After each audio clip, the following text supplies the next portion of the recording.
So the Rangers need some giant flies on the table to fight in their upcoming descent into the Shadow Deep. And so I looked through my pile of opportunity and came to the conclusion that I indeed have no giant fly miniatures. So off to Etsy I went, and I got to the search bar. Well, okay, so as some of you know, I wrote the first draft of the Rangers of Shadow Deep movie script a couple of months ago. Now, in that script, I wanted to include a scene that evokes the classic first mission that was in the original Rangers of Shadow Deep rulebook, the Descent into Darkness scenario, which features the intrepid Rangers scaling down the haunted stairs carved into the massive cliffs of the Fallen Kingdom, and their first encounter with the creatures of the deep in that scenario are with giant flies that come at them from craters and nests in the cliff face. Now, when I wrote that scene in the script, one of the characters was calling out the incoming danger, and I just didn't think this tough killer guy was going to sound cool yelling, "Giant flies!" So just in writing that scene, just off the cuff, I kind of wrote, he yells, "Look out, deep wasps!" And so then the scene features our heroic warband fighting off deep wasps. And so when I got to Etsy to look for giant flies, I punched in giant wasp miniatures just to see what they had. And of course, it's Etsy. I found some cool ones.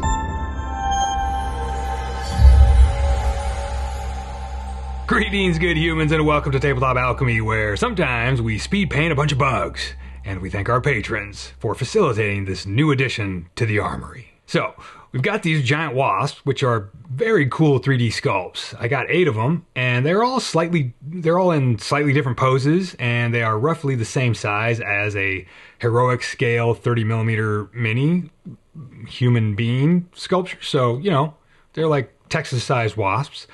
And they have these interesting sort of crystalline or rock shard thoraxes. I don't know, it's kind of like a detail. It's like kind of putting the fantasy into the physiology, right? And they came with 3D printed transparent flight stands. So that's cool. We don't even have to decorate or paint the bases up for them. Although I did briefly consider painting up and texturing these bases. But in the end, I thought, well, let's see if we can just keep them clear. And that might be cool to see them on a table on these transparent stands. I can talk and put words together in a coherent order in a timely manner. Okay, so we got the wasps. Check. So now, what about a color scheme? So I'm going to try 2 different ideas I had. Well, one I had and one I was given. Spoiler alert, the one I was given is the clear winner, at least in my opinion. But let's get the failure out of the way first. So for a few years, I've been vaguely wanting to try this stuff out, this Turbo Dork color shift paint. I mean, if there's any paint that I should be buying, this is the brand name for me, I suppose. I'm sure we've never heard that joke before, but it's not a joke in this case. In this case, it's just honest. All right, so I know this stuff has been around for quite a while, but hey, this is Tabletop Alchemy, where we're always fashionably late. Because if you're going to be anything, you better be cool, right? Anyway, it seemed like giant killer wasps would be a good candidates for some kind of iridescent beetle carapace color, right? So I picked this one bottle out of the like 50 different colors on the rack because it seemed to have the widest color shift. Look, it's right there in the bottle. Laserface. All right, yes, I picked it because of the name. Just leave me alone. But also, it's supposed to go from purple to greenish gold, and that's a pretty wide spread, right? As far as like color spectrum goes. So I thought it would be, you know, perfect for a first experiment. And you know, everything we do here is kind of an experiment, so we don't worry about failing. We embrace it, because failure is how we learn. And there's always a way to make yourself feel better. All right, I'm being facetious here. I've never used this paint. I want to try it out, and it's not likely possible for it to be like a perfect result because I've never used it before. So, you know, it's all good. It's just literally the first time trying something, right? FFT. Now, it says on the bottle to put this stuff over black, so no problem. I put a black base coat on the white primed WASPS thorax here, and the bottle also says to paint this in thin layers, either with an airbrush or a paintbrush. So I put some of this stuff on my wet palette. It's super thick and really viscous. Viscous. I like that word. Seems like a Shadow Deep word. Viscous. Anyway, I started painting it on straight out of the bottle, but I did try to put it on as thinly as possible. I tried not to overload the brush.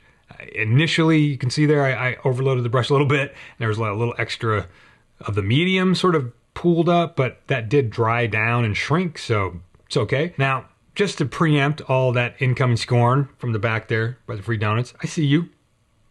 I hear it. I have my shield up. +5 anti-scorn. Yeah, I did stir the crap out of this stuff before using it, and not only did I put about 5 minutes of good vibrations through it on the test tube shaker, I also popped the top off the bottle and stirred it up with a silver spoon. It does go down pretty smooth if you keep it kind of light on the brush, meaning, again, I didn't load the brush very much. I just took a little bit at a time.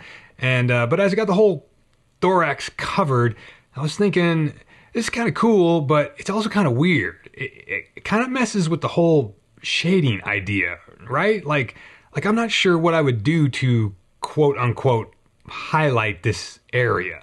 It's already super dark in the recesses, so the shadows are kind of built into the paint, but when I look at the painted bits overall, they seem kind of flat, like, you know, without definition, and I'm not sure exactly how I would get definition to appear like on this model here with this paint. I mean, granted, I didn't try edge highlighting it with any kind of traditional paint because I thought that wouldn't look exactly right with the color shift property, but I mean, I probably should try it in the future just to, you know, run the full experiment, right? So, seeing it on the model, two things occurred to me. One, where is the laser face part of this paint? It's not color shifting into any of the greenish gold, like at all. It's just like a slightly opalescent purple candy coat on a Japanese streetcar or something, so I'm not really sure what's going on here. But it's kind of a bummer that we don't get to see the full range that they are implying would be contained in this bottle of laser face paint. But number two, I think this stuff might be good for picking out small details and maybe, as previously mentioned 5 seconds ago, maybe paint jobs on vehicles in like a cyberpunk setting. These could be kind of cool paints to use in that capacity. Now, since I'm writing this guy off as an experiment, I thought I'd just try another experiment on the rest of the figure. I'd put down this blue and turquoise express color mix as a first coat. The wings just get a quick wet blend with some yellow and some other stuff that's on the palette at the moment. And then I thought in order to bring it to shift it more into the purple vibe, I just doused it with some pink express color to see what it did in this sort of, you know, reverse shading kind of thing where the lighter color paint is, you know, going down into the recesses because it's a contrast paint, right? Or express color, whatever. This stems from the second, and in my opinion, much more successful color scheme idea that we're going to get to shortly here. And there we go. Well, it's kind of like a Hot Wheels style giant wasp. Maybe it would look good in a blister pack and cost $1.99. All right, on to this second color scheme idea, which my buddy Hoffman gave to me after I showed him the raw 3D printed wasps when they arrived. So he plays a lot of WoW, World of Warcraft, and he said, dude, WoW just dropped a new mount called a Cinderbee. You should try that. So I looked up this Cinderbee thing, and yeah, I mean, these things look pretty cool, right? I could definitely see this as a Shadow Deep Wasp sort of color scheme, this like internally infernal burning bug monster thing, right? And I've always wanted to try out this sort of inverted heat map painting style where the highlights are down in the recesses because something magical or hot is leaking out and toasting the outer edges, right? So let's give it a shot and see how it goes. Now this inverted highlight scheme is why I originally primed all these wasps in just white primer. So I chose this Imperial yellow. So I chose this Imperial, that's a tough word to say there, boy. Let me get some water. Maybe that'll help me talk good. So I chose this Imperial Yellow Express Color as my first base coat, or the only base coat. I chose it as the base coat, and I did add a dash of Express Medium just to smooth it out a bit, and I'm just dousing the whole thing in this yellow color. Now, with the yellow dry, I pulled out a crappy old beaten up brush I found in my utility utensil brush cup holder thing here on the desk, and I was specifically looking for something to do some stippling with. I thought at first I'd use, little pieces of torn foam or something like that, but this brush seemed worth a try, and I ended up using it for the whole process. Now, I figured I'd be putting down 3 layers of stippling, and I started with this medium rust color. I put some down on my square of cork that I use for dry brushing, but I didn't wipe the brush off to, pure dry brushing dryness. I kept it pretty wet, just not, sloppy wet, so that the stippling would be like a solid coat, but not too dusty.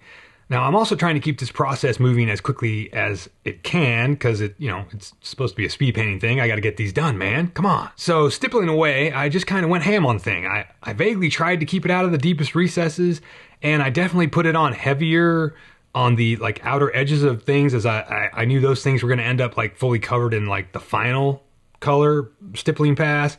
So I just went over it until I thought enough was enough. I wasn't too sure how it was going, but I decided to just, trust the process. So following the medium rust, I vacillated about which color to go with next, and I ended up going with this reddish black color. Now, I don't want the overall thing to be too brown, and I didn't want to go bright red either, so this seemed like it was worth a try. Again, I just stippled it on with that old crappy brush, and I just kind of tried to cover most of the medium rust, but leave some of that medium rust color nearest the recesses that were supposed to stay bright with the yellow. And as I kept going, I was thinking that, yeah, this is starting to look like a toasted marshmallow. It's getting all burnt on the outer edges. This seems to be working. And then the final real test here was the black going on as the third stippled layer. Again, I put it down while attempting to not cover all the reddish black near those brighter recesses and filling out the outer edges with like full black. Now, this process didn't take very long either. I think the whole procedure up to and including this black layer took around, I don't know, maybe 35 minutes if we don't count the drying time for that first, yellow base coat. That's just a rough guess, but I think it took me 2 hours to do these 3 stippling passes on the remaining 6 wasps. Now, the wings on these guys are pretty cool. They're I mean, as far as 3D printing goes, like they're pretty thin, but they're flexible. Whatever the actual resin is that this Etsy seller used is a very good choice for miniatures because it is flexible, so things they don't snap right away when you put pressure on them. I just went back to the Cinderbee reference and put some yellow, some red orange, and some greasy black express colors on the palette and went to town wet blending. Because wet blending with expressed or contrast paints, that kind of wet blending is just so easy and fun. I do think the express colors are even better for this than Citadel's contrast paints because they tend to dry slower, which I think is an actual design decision they made in the formulation of the paint. I have all the Citadel contrast colors, but ever since I got that second wave of Vallejo's express colors, I haven't used the contrast paints very much at all, specifically because of this drying time property. Because, an old guy like me, I need time. I need some time to get stuff done. Anyway, the last thing to do on this wasp was the eyes, which I know most wasps generally just have like glossy black eyeballs, which I could have done very easily. But, we had this Turbo Dork stuff sitting there on the palette. I mean, it separates really quick on the palette. So I got out some more of the Turbo Dork. Maybe they should have called it Turbo Duck. That would have been a cool name. Anyway, why not slap some Turbo Dork on those eyeballs? Now, does it work? I don't know. Maybe? I mean, I don't think it doesn't work. Anyway, but that's it. I thought this mini came out pretty cool. And so I was like, color scheme achieved. And then I just machine lined the rest of the wasps in the exact same steps. And no, machine lined is not the appropriate word for what I was trying to say there. I assembly lined the rest of the wasps in the exact same steps. And there we go. 7 toasted marshmallow deep wasps. This was a good experiment. I think they'll be fine on the table, and especially with their little flight stands. And now I've got some XP with some stippling and some making something look burnt sort of techniques that I will file away for the future and, maybe get better at someday.